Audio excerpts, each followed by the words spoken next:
Are you impressed with my curl today? I am. I was going to say, I was you. noticing it as we were Thank you. walking up the steps. Thanks. The I appreciate that. curls are great. I was thinking, Beck's going to be impressed with me. I was very Also because I did it in 2 minutes.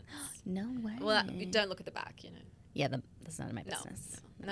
No one's business. No one. Okay. Welcome back. Welcome back to day 2. Day 2. Back to the Indie Spunk Unfiltered podcast. Mm-hmm. Day 2 of 5 days of how we're bringing our feature film to life. Mm-hmm. Welcome back, Beck. Thank you. Thank you for having me. Lovely to have you. Welcome back, Izzy. Thank you. We are here to talk about making our debut feature film and bringing you along with us. And today we're going to be talking about how to get started. Yeah, getting started. Not feeling like you're 100% ready, but just diving in anyway. Oh, yeah. And so I would love to talk about Sundance. Oh, yeah. Because as you heard in our first episode, we dove into making this film really at the beginning of 2025. Yeah. We decided to be a partnership in August of 2024, but the script wasn't quite done yet. I mean, was that August? Yeah, it was August. It just came up on my memories the other day. Oh, wow. Yeah, August 2nd or something. Wild. Yeah. That's wild. Yeah, so we had a catch-up brunch and then... The script wasn't even finished. No, it wasn't even done yet. I think I was in the middle of the second draft. Yeah, you had drafts. Yeah. Yeah, so you really spent the rest of the year fine-tuning, tweaking. From April to December, I wrote the film, and I finished the year out with 6 drafts. So the 6th, I was like, I'm happy with this. Yep. And we thought we were going to go ahead and make a proof of concept. Yes.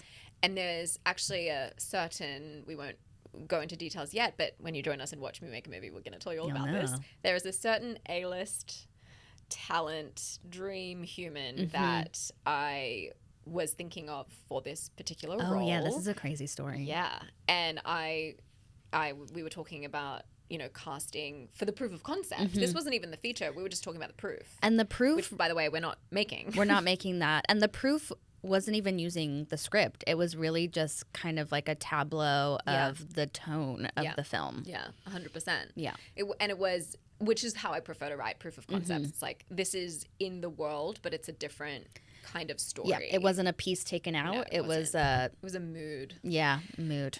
And so it's interesting because the reason also that we're not making it comes back to the theme of this episode, which is getting started before you feel ready, and that the perfectionism tendencies in all of us multi-hyphenates that are very driven, very ambitious, but want everything to be buttoned up and perfect before we sort of start. And we both had this conversation. This has happened to us multiple times where it's like I'm saying it out loud, but Beck's already thought it, or she's saying it out loud and I've already had the thought, and we kind of mind meld. It happens all the time. Game. Yeah. Yeah. So we both at one point went, why are we doing the proof of concept again? Yeah. In my producer brain, I was looking at the timeline. I was like, well, this is going to really push us back. And then we're thinking like, okay, we do the proof this year and then maybe the feature late, like 2020. It was too long. And I will tell you completely transparently, I thought I needed to direct one more short form project before I was ready for this feature. And it was through the writing the feature and then even talking about the proof that I was like, this feels like it's baked into an older version of me that I have grown out of and transcended. And I actually need to trust that. And that is a muscle that I have diligently worked on inside of myself that I think we all can afford to have more of in our bodies, in our brains, in our minds, because our subconscious brain is so powerful. And it's how a lot of people will stay stuck in short form projects, even though when you first started making short form projects, they were probably as scary, they were probably as unfamiliar, and now it's like you're comfy, you're cozy, you think you need to do a few more of them.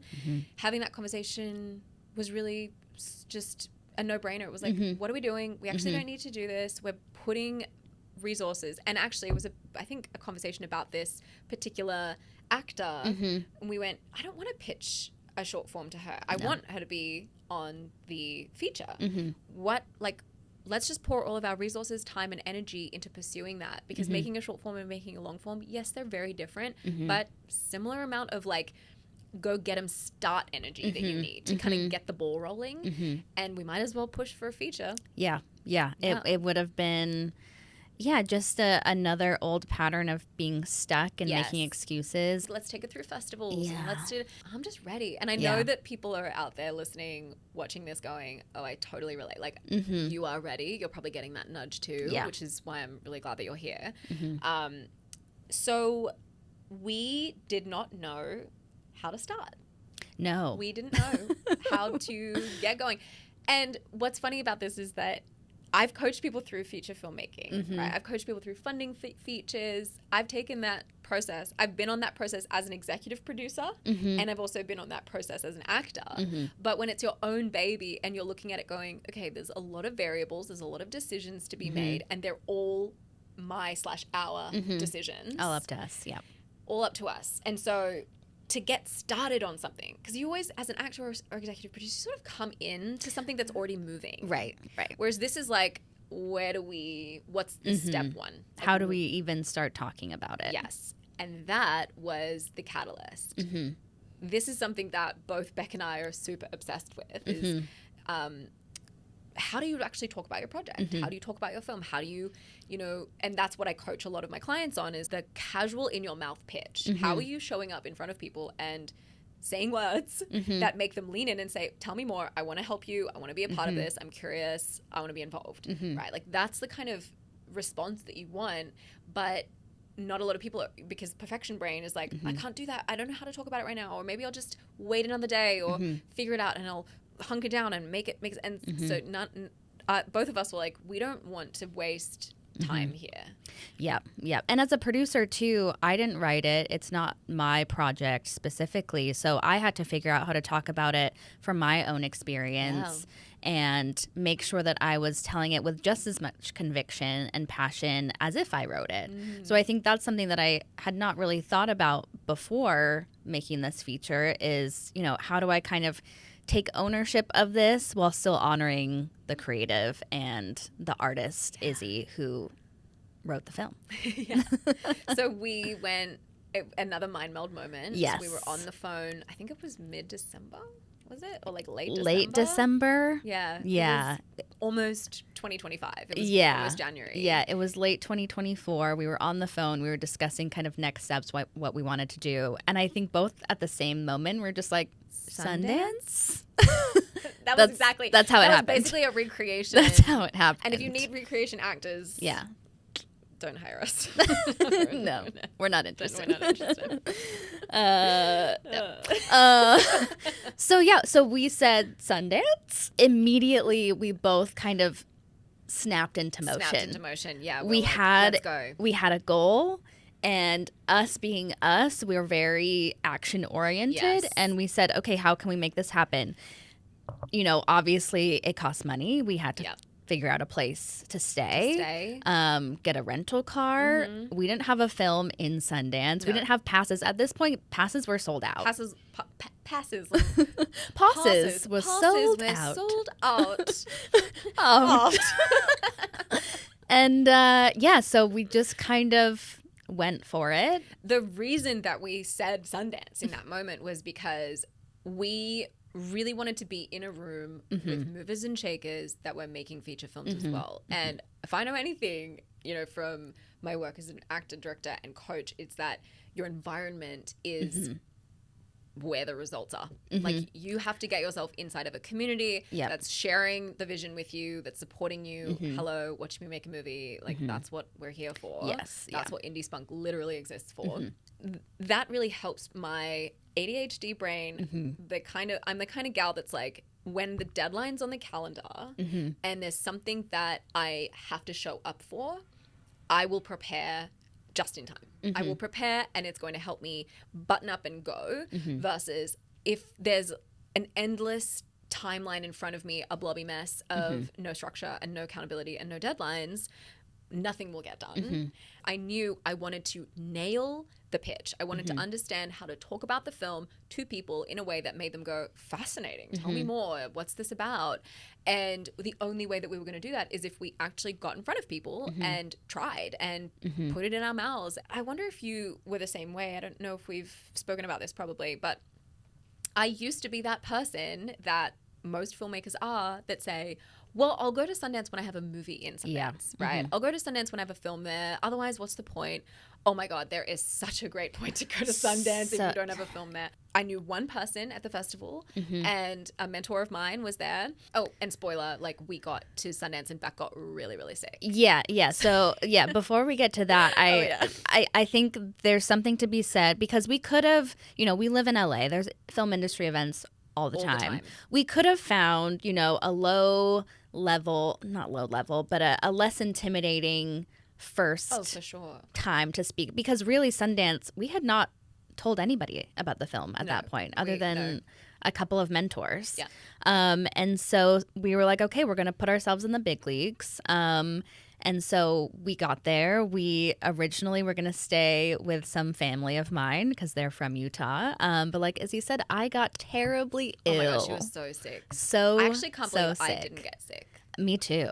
I don't know how that happened. I don't know either. So we get there on Thursday night. We fly in pretty early. I think we flew in at 5 a.m. to save money. Save money. The joke's on us because we had to get an Airbnb for a week. Yeah. So we get there. I didn't want to get my family sick, so we last minute decide to stay in an Airbnb. I don't know how we got so lucky because the Airbnb was so cheap. Oh yeah, it was actually incredibly affordable. Considering Sundance was on. Right. You go to Park City and places are upwards of like the Airbnb wasn't cleaned like when we got right. There was some other story. There were some issues. But the fact that we didn't have to spend thousands of dollars, it was under $300, I think. Yeah. For 3 nights. Yeah. So it all worked out, but really we had gone up Thursday night just to kind of like get the feel of things. I had been to Park City before, so I kind of like showed Izzy the lay of the land. And as it was the middle of the night, Thursday into Friday, and I was like, I can't.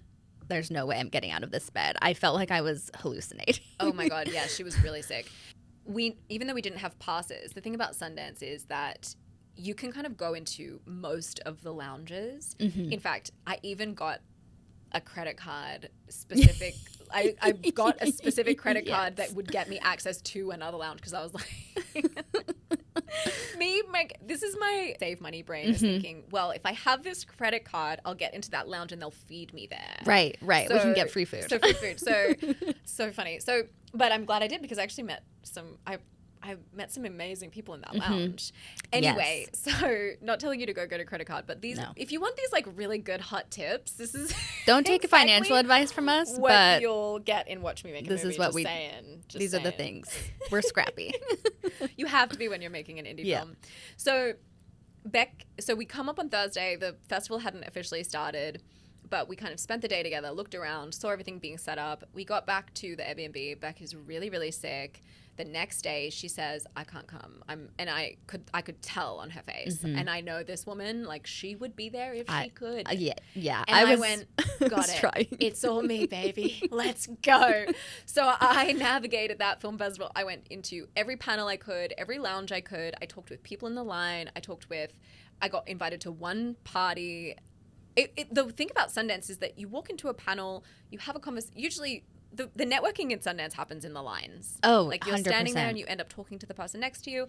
I got invited into lounges that I would not like. I'm not a part of UTA, but I got into UTA House, and then that's where I also met 2 producers who then read the script, and they had set meetings with us. It was like one of those things where going with a purpose was so worth our while, and it's really interesting when you walk into a place like that and say, "Oh, I'm making a film. I'm here with my feature film." And they say, "Oh, what's your film?" I say, "Well, we're in development right now and it's a psychological thriller." And I kind of talk about it. And they said, "Oh, does Sundance do pitching? No. Do they do pitches?" I'm like, "No." They do now. Just me. I just pitch. Just me. And they're like, "Oh." And it always caught people off guard. And they're like, what's the film? And then you end up talking about it. And this is how we colloquially got known. Well, I colloquially got known as Izzy Sex Cult Director. Because my film centers on a sex cult, and that was kind of, we realized, one of the things that was sticking in people's brains. And so that really became a catalyst for how to shape the pitch, how to shape the casual way we were talking about the film. People from Sundance have me saved as Izzy Sex Cult Director in their phone. It's like, oh, Izzy Sex Cult Director, how are you? Right. Well, because here's the thing. We're not able to refine our pitch unless we actually do it. Yeah. We can't, just between Izzy and I, we did it in the car a bunch of times and went through it, but we don't know what people are leaning into. Yeah. We don't know what people are going to be interested in. So the fact that you were able to rehearse that and then practice it in real life with people who are, people we want meetings with was so valuable. I mean, worth any money that we spent 100%. to go to Sundance was really the catalyst of how we're here now. We ended up bringing on a couple key people that we met. In fact, so this was also one piece of guidance that I got that I really ran with. That was, if you go, we didn't go with any expectations. We weren't going thinking that the film was going to get funded, that all of our problems would be solved or everything would be done. But we did go with the desire. I love the power of one. So this is something that I talk about a lot with my clients. And it's like, I'm just going into all of these panels or all of these lounges and parties or whatever with, let's just talk with one person. And that's how we brought on, I'm so excited about it. It's amazing. Milena, our sound supervisor, is amazing. Also, I met another director in line who's in post-production on his debut feature film, and he actually helped us understand how to have some of the different financing conversations with people who weren't familiar with investing in film. And that also led us to hire our lawyer. There were so many things that happened because we went, let's go on that trip with no expectation, no contacts, no awareness of, like, nothing tangible. No. But the sheer fact of showing up, talking about it, and just walking in with confidence that, like, we're just supposed to be here. Because people really respond to us. We had the film, we had the pitch, we had a loose financial strategy. Yes. We had spoken about that before we left, because you never know what conversations you're going to be having. So when you talk to the filmmaker who, introduced us to the lawyer and talked about funding strategies, you had told him that part of our strategy was, what it was. Yes. And so he connected with that. Yes. He was like, oh, that's what I did and I can help you with that. So yeah, kind of prepping for those questions up front was important. And so that's part of the structure without having expectations. Yes, exactly. Yeah. Exactly. Yeah. So the milestones always were very helpful for us to kind of rise to the occasion. And that's really what I hope that you get to take away from this is, where can you find even more opportunities to set a milestone goal for yourself where you have to rise to the occasion? Because us showing up at Sundance going, okay, I'm going to talk about my project, I got to see who responded in what way. And I definitely saw some people go, oh, and some people go, oh. And I started to understand how to adapt the pitch, how to adapt the words that I was saying to the different people that I was talking to.